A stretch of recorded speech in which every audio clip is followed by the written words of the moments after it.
All right, so everybody, here's what the deal is with these drip rails. And I don't know, maybe we're talking about the same thing, maybe we're not. Anyway, here's where I put the nutserts.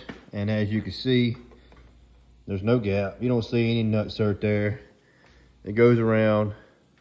There's that. Goes up here. It's still sealed in there. Barely can see it, but the seal goes back in there into that groove. It's closed up. The seal goes all the way across the top. Put all those stainless button head bolts in there. But anyway, this is with the stainless trim on it. When the stainless trim is off, I'm sorry, I'm a little close. Every head right here, there's a notch. That notch is there for a reason. That notch is there to get what used to be a number 8, 7mm, 1/4 inch head, however you wanted to use it or whatever, depending on how much corrosion you had on that bolt. Most of them was number 8, 1/4 inch. You can't really get to that with this stainless trim on because this stainless trim lips onto this black brace, support, whatever you want to call it, and then it snaps over. Snaps over here and basically just snaps on. Beat it down with your hand or whatever all the way around. Right here, there is no area for it to snap over. It starts back like right up here where the screw is. Starts again, that's notched out, it runs across, notched out again by that screw, runs down and pops on all the way around. What you use to get it off and on, a lot of people don't realize, is, if I can find it here, right here. To get it off, you use one of these aluminum bottle openers. It don't mess up the stainless. It has this little bit of a lip right there. And what that does is, it goes on here like this, and it catches right on that little edge right there. And I'm sure a lot of people know this, but a lot of people don't know this. That's the thing, that's why I'm making this video. A lot of people don't know this trick. I don't know what they use from the factory, I could care less, but I know that this works perfectly. It doesn't mess up any of your trim, your stainless trim, and you basically just work this all the way down through there. You can start from the end, obviously, pop it off. And once you pop it all the way off to down here, it's pretty much easy. It's kind of weird looking. It'll be kind of flared out or whatever. And then you can pop it off all the way down to here. And then what you're left with, you go over to the passenger side. Give me a break. I mean, the driver's side, that's the passenger side. Give me just a second. What you're left with is this. Like I was telling you earlier, this is notched out from the factory. I did not do this. That is notched out from the factory. And another thing, that's the factory seal that I put on there. The only one that's really showing is this one. You can kind of see my rib nut there, and that's only because the foam seal is not over far enough. And what I'll do is I'll just take this back off and kind of move that foam seal over. It kind of got pinched in there, and you'll never see it. Like that. Presser. Anyway, this is what you have before you put the stainless trim on. Before you put that stainless, and that's not tight, so once that tightens down, it'll be squished.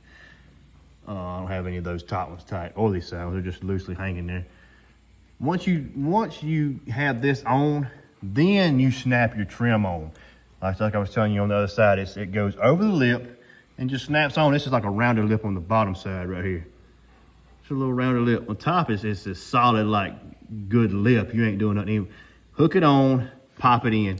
And if it won't quite pop in by just tapping it with your bottom of your hand, you can still use this too to take it, and you would turn it around and hook it on that top, and it'll push it. And you can work it all the way around if it don't pop on. Most time it just pops on. With this new paint on this trim I put on, it's a little heavier, so it's a little thicker, so it kind of gives me a little trouble popping it on.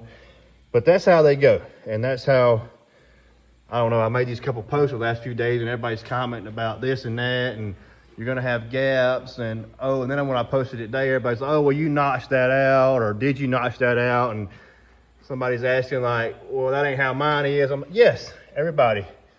Yours are exactly like this. Every single one of them, every Squarebody I've ever seen, I've got 4 or 5 sets over there on that shelf. That one and that one. They're exactly like this. And they were meant to be put on separately. Some people try to get them all off try to get all the bolts out at one time. That's not how they were meant to be. You do it however you want to, but this is just demonstrating how it's supposed to be done. I appreciate y'all watching, and like I say, I'm happy with the nutserts, man. It's strong. It's strong holding on there whenever I'll pull on it on this side.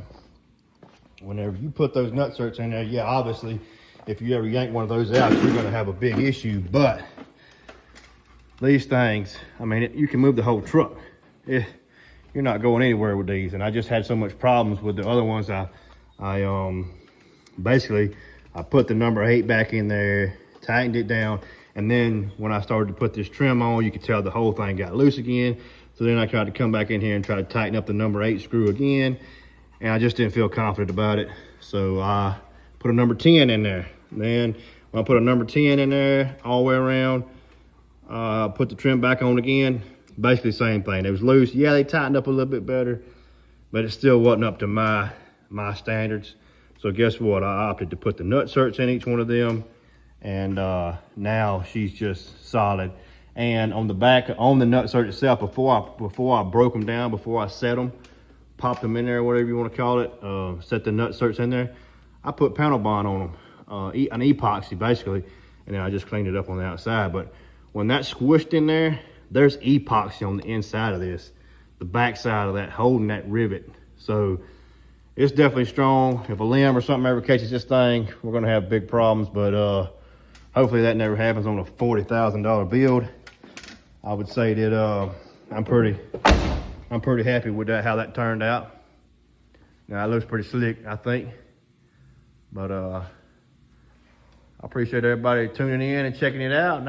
Just trying to explain my explanation behind everything and how I did everything. If anybody wants to do this, appreciate it.